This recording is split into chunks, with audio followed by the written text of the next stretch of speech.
Welcome back, students. Let us start part 3 of elasticity of demand. Here I am going to discuss methods of measuring price elasticity of demand. So now you are aware what is elasticity. We have discussed various types of elasticities, and now what are the methods of measuring price elasticity of demand. Number one method, ratio or percentage method. Ratio method is developed by Professor Marshall. According to this method, elasticity of demand is measured by dividing the percentage change in demand by the percentage change in price. Percentage method is also known as arithmetic method. Price elasticity is measured as elasticity of demand is equal to percentage change in quantity demanded upon percentage change in price.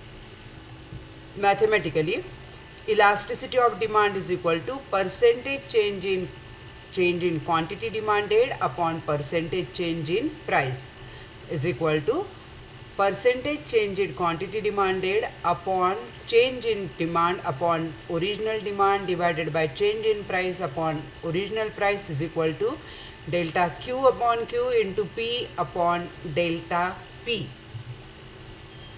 Total expenditure method. Second method is total expenditure method. This method was developed by Professor Marshall. In this method, total amount of expenditure before and after the price change is compared. Here, total expenditure refers to the product of price and quantity demanded. So, total expenditure is equal to price into quantity demanded. In this connection, Marshall has given following propositions. Relatively elastic demand, that is elasticity is greater than 1, that we have already discussed. When with a given change in the price of a commodity, total outlay increases. Total outlay means total expenditure increases. Elasticity of demand is greater than 1. Relatively elastic demand means when given a change in the price of the commodity, total outlay increases. So, elasticity is greater than 1. Second, unit elasticity of demand. Elasticity is equal to 1. When the price falls or rises, total outlay does not change or it remains constant. Elasticity of demand is equal to 1. Third, relatively inelastic demand, that is elasticity is less than 1. When with a given change in price of a commodity, total outlay, that is total expenditure decreases, elasticity of demand is less than 1. This we can explain with the help of example. Rupees 10 per unit of quantity demanded is 6 units. Rupees 10, 6 units. Therefore, the total expenditure incurred is 60. 10 into 6 is 60.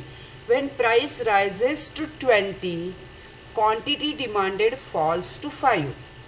So, the total expenditure incurred is rupees 100. That is 20 into 5 is 100. In this case, total outlay is greater than the original expenditure. So, in this example, elasticity of demand is greater than 1 because in previously we spent 60 rupees, now we are spending 100, right? So, it is greater than 1.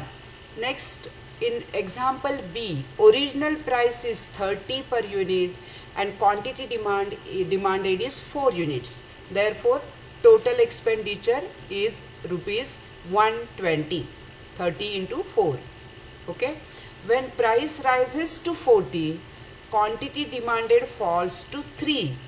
But total expenditure incurred is 20 only, 40 into 3, that is 120. In this case, total outlay is same or equal to the original expenditure. So, in the example, elasticity of demand is equal to 1, that is unit elastic. In the C example, original price is 50 per unit and quantity demanded is 2 units. Therefore, total expenditure is rupees 100. When the price rises to 60, quantity demanded falls to 1. So total expenditure is 60. So in this case, total outlay is less than the original expenditure. So elasticity of demand is less than 1, that is relatively elastic. These three examples I mentioned over here, A, B, C. Here elasticity of demand is greater than 1. It is 120, so it is 1, and it is less than 1.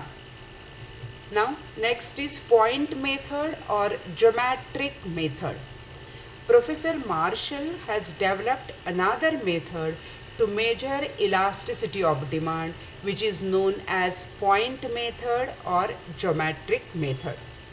The ratio method and total outlay methods are unable to measure elasticity of demand at a given point on the demand curve. At any point of demand curve, elasticity of demand is measured with the formula. What is the formula? Elasticity of demand is equal to lower segment of the demand curve below given the point divided by upper segment of the demand curve above the given point. In short, ED is equal to L upon U. L is lower segment, L is lower segment and U is upper segment. Now linear demand curve. When the demand curve is linear, that is a straight line. This is a straight line demand curve. When we extend the demand curve to meet y-axis at point A and B at point price on x-axis.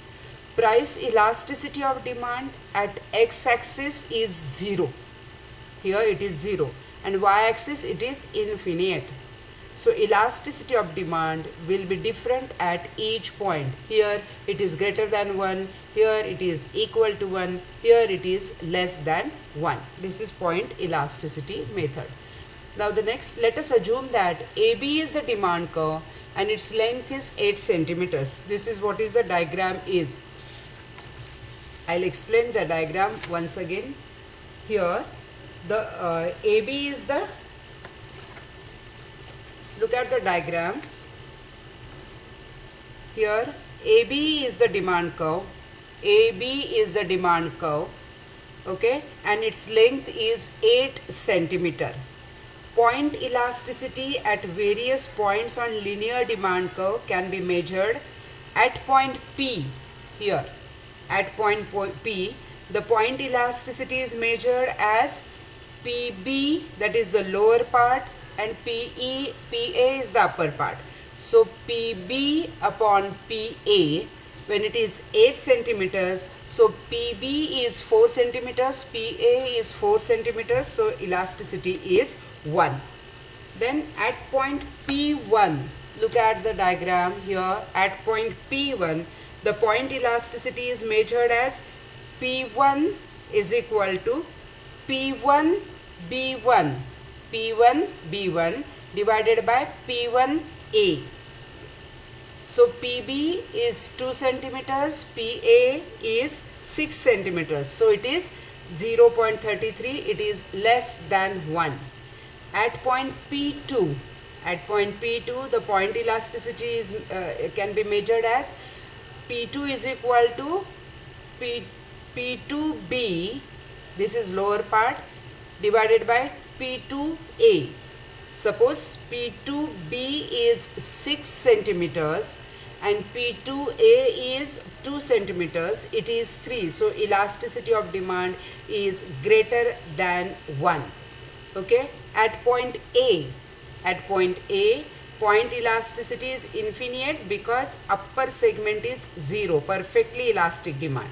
And at point B, here at point B, point elasticity is 0 because lower segment is 0, perfectly inelastic demand. This is how you have to explain. The same point I explained with the help of diagram. Now the last one is non-linear demand curve. When the demand curve is non-linear and it is convex to the origin like this, how to measure the elasticity of demand? So for that we have to draw a tangent AB touching given point on the demand curve and extending it to meet y-axis and x-axis. Y-axis at point A and x-axis at point B. ED is the lower segment of the demand curve and LU is the upper segment of the demand curve. So this is how you have to show. Okay. So these are the various types or various methods of measuring elasticity of demand. So students, the question can be explain the methods of measuring price elasticity of demand. You have to explain all these methods with the help of diagram and example. Thank you very much.